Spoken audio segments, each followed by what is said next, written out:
Why do some celebs' veneers look so fake, but others look perfect? I've seen many celebrities end up with faces that look stretched out and mouths that seem too bulky. So in this video, I'm gonna show you two famous smile makeovers gone wrong, break down what went wrong, and show you how skilled cosmetic dentists get results that actually look natural so you can avoid fake looking veneers. Let's start with one of the most famous cases of this, Hilary Duff. While Gen Z might know her from younger, she was the face of Disney in the early 2000s. And around 2005, she got a set of veneers that the internet immediately had a lot to say about. So I looked into the timeline, and it turns out she chipped her front teeth on a microphone during a concert, which was likely the motivation for the work. But the result was a classic case of too much. If you look at photos from that year, the veneers themselves were well made. The color and texture were spot on. But the teeth were too long for her face. Why does that matter? Because when you make teeth longer than your face needs, you actually stretch out the lower third of your face, the part from your nose down to your chin.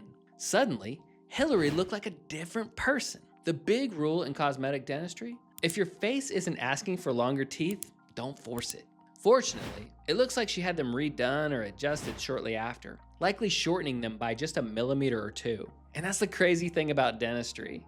Sometimes the difference between horse teeth and a perfect smile is literally just 1 millimeter.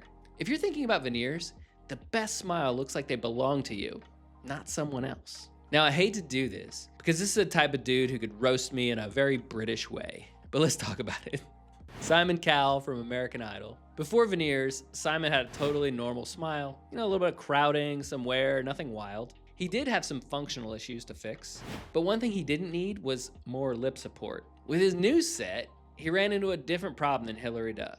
This time, it's not the length, it's the bulk. Critics have pointed out that his teeth look monochromatic, just one flat shade of white, missing that natural look. But the bigger issue is volume. By pushing the teeth too far forward, it creates something called lip incompetence. That's dentist speak for your mouth looks too full and your lips can't close over your teeth. So when Simon smiles, his teeth are way out in front of his lip. It might seem subtle, but our brains spot it instantly as fake. So if you're thinking about veneers, don't just focus on color or length. Make sure your dentist checks how your lips close over your teeth. If you can't close your mouth comfortably, it's a red flag. No one wants to look like Jim Carrey from The Mask. So how do really good cosmetic dentists avoid these mistakes? Designing a beautiful smile means imagining what's possible, not just working with what's already there. It's like a painter starting with a blank canvas. Here's the surprise. The best training for high-end veneers isn't just studying veneers. It's actually making dentures.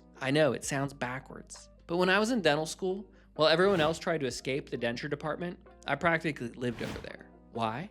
Because when you make dentures for someone with no teeth, you have to build a smile from scratch. You decide exactly where the teeth should go to support the lips without making things bulky. You have to engineer the negative space so everything looks natural. And if you can master denture aesthetics, designing veneers becomes a much simpler problem to solve. So if you're looking for a cosmetic dentist, ask if they've worked with dentures. It's a great way to know if they can design a smile that truly fits your face. If you don't believe me, think about anyone you know who wears a denture. When they take their teeth out, the lower third of their face shrinks and collapses. They look significantly older instantly. When they put them back in, their face fills out. Veneers work the same way. If you add too much material, like the Simon Cowell case, you get that mask look. If you add too much length, like the 2005 Hilary Duff case, you change the facial proportions. It's a game of millimeters, and getting it right requires a dentist who understands facial anatomy, not just how to glue porcelain onto a tooth.